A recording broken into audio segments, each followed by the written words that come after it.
મારું નામ રેખા છે અને હું એક સામાન્ય ગામડાની મહિલા છું, જેનું જીવન અચાનક આવેલા વાવાઝોડાથી બદલાઈ ગયું. મિત્રો, મારા પતિનું નામ રાજુ હતું અને અમે ગુજરાતના એક નાના શહેરમાં રહેતા હતા, જ્યાં જીવન સરળ અને સુખી હતું. મારા પતિ રાજુ બેંકમાં ચોકીદાર તરીકે કામ કરતા હતા.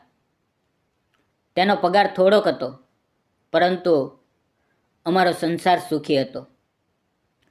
અમારે એક પ્યારી દીકરી કવિતા હતી, જે તે વખતે 3 વર્ષની હતી. કવિતા અમારા જીવનની ખુશી હતી. તેની નાની નાની વાતો અને હાસ્ય અમને દરરોજ નવી ઉર્જા આપતું. રાજુ વહેલી સવારે ઉઠીને બેંકમાં જતો અને સાંજે પરત આવીને અમને વાર્તાઓ કહેતો. અમે ત્રણેય સાથે જમતા અને રાત્રે કવિતાને ખોવામાં લઈને સૂતા. જીવનમાં કોઈ ફરિયાદ નહોતી, માત્ર પ્રેમ અને સંતોષ હતો. પરંતુ જીવન ક્યારેય એકસરખું રહેતું નથી. એક દિવસ શહેરમાં વરસાદી માહોલ હતો. આકાશમાં કાળા વાદળો છવાઈ ગયા હતા અને વરસાદના ઝરમર અવાજમાં બધું ભીનું થઈ ગયું હતું. રાજુ તે દિવસે બેંકથી વહેલો ઘરે આવી રહ્યો હતો, કારણ કે વરસાદના કારણે રસ્તાઓ પાણીથી ભરાઈ ગયા હતા. તેને ઘરે આવીને મને કહેવું હતું કે આજે વરસાદમાં ફરવા જઈએ, પરંતુ તેની બાઇક સ્લીપ થઈ અને એક મોટી ટ્રક સાથે ટક્કર થઈ. તે અકસ્માતમાં રાજુનું તત્કાળ મોત થયું. જ્યારે મને આ ખબર પડી, ત્યારે મારું વિશ્વ જાણે ધરાશયી થઈ ગયું. હું હોસ્પિટલમાં દોડીને ગઈ, પરંતુ ત્યાં તેનું શરીર માત્ર પડેલું હતું. કવિતા તેના પિતાને પૂછી રહી હતી, પરંતુ હું તેને કંઈ કહી શકી નહીં. મારા સાસુ સસરા તો વર્ષો પહેલાં જ મૃત્યુ પામ્યા હતા. તેથી હું એકલી પડી ગઈ અને મારું જીવન અંધકારમાં ડૂબી ગયું. હું વિધવા થઈ ગઈ અને કવિતાને ઉછેરવાની જવાબદારી મારા ખંભા પર આવી ગઈ. હવે શહેરમાં રહેવું મુશ્કેલ થઈ ગયું, કારણ કે રાજુના પગાર વિના ઘરનું ગુજરાન ચલાવવું અશક્ય હતું. તેથી હું કવિતાને લઈને મારા માતા પિતા પાસે ગામડે ગઈ. મારા મા બાપ એક નાના ગામમાં રહેતા હતા, જ્યાં તેઓ ખેતરમાં કામ કરીને જીવન ચલાવતા હતા. મારા ગામનું નામ વસુંધરા હતું, જ્યાં લીલા ખેતરો અને વૃક્ષોની વચ્ચે જીવન શાંત હતું. મારી માતા લક્ષ્મીબેન અને પિતા રામજીભાઈ મને જોઈને ખુશ થયા, પરંતુ મારા દુઃખને જોઈને તેઓ પણ રડી પડ્યા. તેણે મને કહ્યું, બેટા, તું અહીંયા રહી જા, આપણે સાથે મળીને જીવશું. હું ત્યાં તેની સાથે રહી ગઈ અને ધીમે ધીમે શોકમાંથી બહાર આવવા લાગી. કવિતા તો હજી નાની હતી, તેને પિતાની કમી સમજાતી નહીં, પરંતુ તે મને વારંવાર પૂછતી, મમ્મી, પપ્પા ક્યાં છે? હું તેને કહેતી, તારા પપ્પા તારાઓમાં રહે છે અને તને જોઈ રહ્યા છે. આ વાતથી તે ખુશ થતી અને હું તેને વાર્તાઓ કહીને સુડાવતી.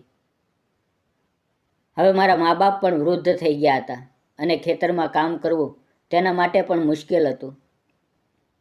તેથી હું તેમને સહાય કરવા ખેતરમાં કામ કરવા જવા લાગી. વહેલી સવારે ઉઠીને ખેતરમાં પાણી આપવું, ઘાસ કાપવું અને શાકભાજી તોડવું, આ બધું કરીને હું થાકી જતી, પરંતુ તેમાં મને આરામ મળતો, કારણ કે કામમાં મન રમી જતું અને રાજુની યાદો ઓછી ત્રાસ આપતી.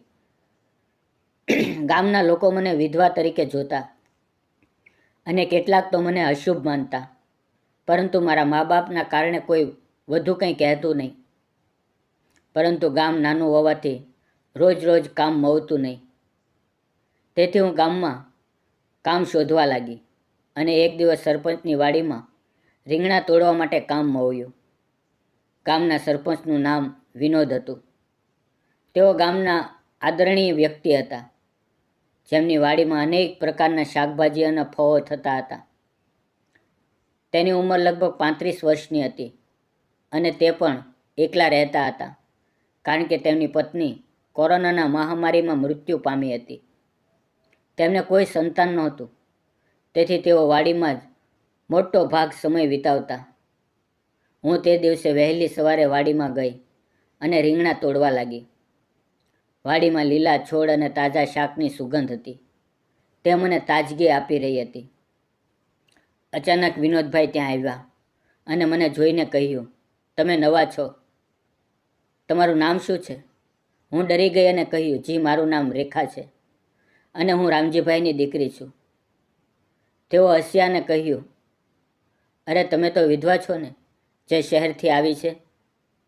ઠીક છે, કામ કરો અને જો મદદ જોઈએ તો કહેજો. આ વાતથી મને થોડું ખરાબ લાગ્યું, પરંતુ હું કામમાં લાગી ગઈ. તે પછીના દિવસોમાં હું અવારનવાર તેની વાડીમાં કામ કરવા જવા લાગી, ક્યારેક રીંગણા તોડવા અને ક્યારેક ઘાસ કાપવા. વિનોદ મને વારંવાર જોતા અને ક્યારેક વાત કરતા. એક દિવસ જ્યારે હું કામ કરી રહી હતી ત્યારે તેઓ મારી પાસે આવ્યા અને કહ્યું, રેખા, તમારી જિંદગી વિશે કંઈક કહો, તમે કેમ એકલા છો? હું થોડી અચકાઈ, પરંતુ તેમની આંખોમાં સહાનુભૂતિ જોઈને વાત કરી. મેં તેમને મારા પતિ વિશે કહ્યું, તે અકસ્માત વિશે અને કવિતા વિશે. તેણે શાંતિથી સાંભળ્યું અને પછી કહ્યું, મારી પત્નીનું મૃત્યુ કોરોનામાં થયું છે. તે વખતે હું હોસ્પિટલમાં તેને જોઈ શક્યો નહીં અને તે એકલી જ ગઈ. હું પણ એકલો છું. આ વાતથી અમારી વચ્ચે એક સમાનતા આવી અને ધીમે ધીમે અમારી વાતો વધી. અમે ભૂતકાળની વાતો કરતા અને જીવનના દુઃખને વહેંચતા. વિનોદ મને કહેતા કે જીવન આગળ વધવું જોઈએ અને તમારી દીકરી માટે તમારે મજબૂત બનવું જોઈએ. હું તેમની વાતોમાં આરામ અનુભવતી અને તેમને પણ મારી વાતોમાં સમર્થન મળતું. ધીમે ધીમે અમારી નજીકતા વધતી ગઈ. હું વાડીમાં વધુ વખત વિતાવતી અને તેઓ મને ચા પીવડાવતા અને ક્યારેક કવિતા વિશે પૂછતા. એક દિવસ બપોરે અમે જમીને આરામ કરી રહ્યા હતા. આંબાના વૃક્ષ નીચે બેઠા હતા. વાતાવરણ શાંત હતું અને પવનની ઠંડી લહેરો આવી રહી હતી. ત્યારે વિનોદે અચાનક મારો હાથ પકડ્યો અને કહ્યું, રેખા, હું તમને પસંદ કરું છું અને તમારા અને કવિતાના જીવનમાં આવવા માંગુ છું. મારી સાથે લગ્ન કરશો? હું સ્તબ્ધ થઈ ગઈ. મને વિચાર આવ્યો કે આ શક્ય છે કે હું વિધવા અને તેઓ સરપંચ.